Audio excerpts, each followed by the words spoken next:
আসসালামু আলাইকুম ভিউয়ার্স। ভর্তা প্রেমীদের জন্য আজকে একটি সুন্দর রেসিপি দেখাবো।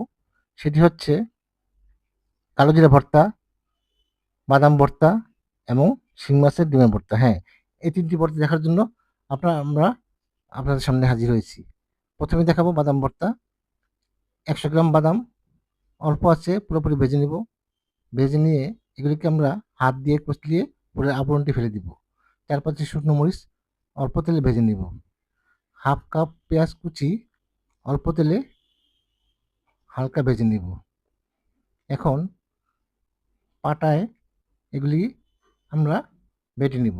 মরিচ বাটা হচ্ছে, এখন মরিচ বাটার সাথে সাথে বাদামও দিয়ে দেওয়া হলো। বাদামগুলি বাটা হবে।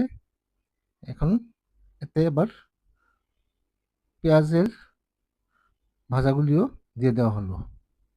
ভিউয়ার্স, এগুলি বেটে নেওয়ার পর সবগুলি একত্র করে এতে লবণ দিয়ে আবার বাটা হবে। লবণ দিয়ে বেটে নেওয়ার পর হয়ে গেল। এখন অ এতে সরিষার তেল দেওয়া হচ্ছে। সরিষার তেল দিয়ে মাখিয়ে এখন তৈরি হয়ে গেল বাদাম ভর্তা। এখন ১০০ গ্রাম কালো জিরা অল্প আঁচে অল্প তেলে আমরা ভেজে নিব। কালো জিরার ঔষধি গুণ অনেক। এটি দেহের জন্য অনেক উপকারী। নিয়মিত খেতে পারলে খুবই ভালো। কালো জিরাগুলি ভাজা হয়ে গেছে, এটি উঠিয়ে নেওয়া হচ্ছে। নেওয়ার পর এখন ৪-৫ টি মিডিয়াম সাইজের পেঁয়াজ কুচি করে এবং ৪ টি রসুন আমরা অল্প তেলে হালকা ভেজে নেব। এর মধ্যে ৪-৫ টি শুকনো মরিচও দেওয়া হলো। এগুলিও ভেজে নেওয়া হবে হালকা। ভেজে নিয়ে উঠিয়ে নেওয়া হবে। ভিউয়ার্স, উঠিয়ে নেওয়া হচ্ছে। এখন এগুলি আমরা শিলপাটা বেটে নেব।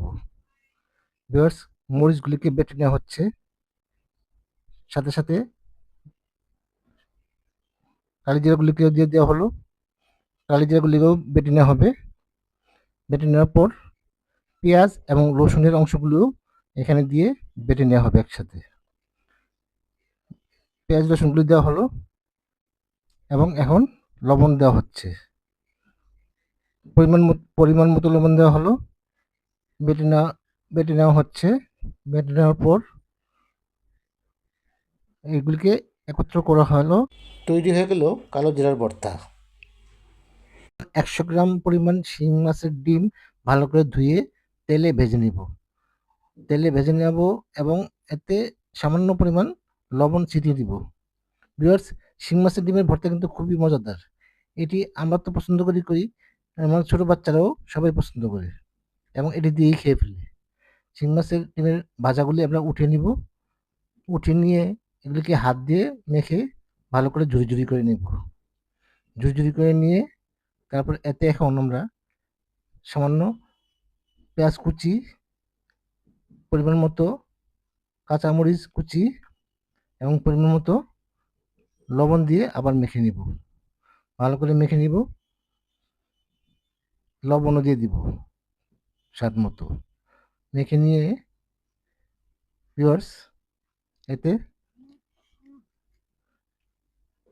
সরিষার তেল দিয়ে আবার মেখে নিব।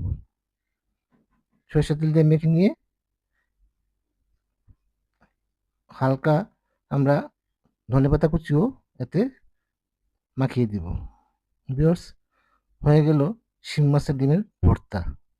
দেখুন, সবগুলি ভর্তাই খুবই স্বাদ এবং মজাদার। আপনারা বানিয়ে নেবেন এবং সবাই খাবেন। এতক্ষণ আমাদের পাশে থাকার জন্য সবাইকে অনেক শুভেচ্ছা। দেখা হবে পরবর্তী কোনো ভিডিওতে।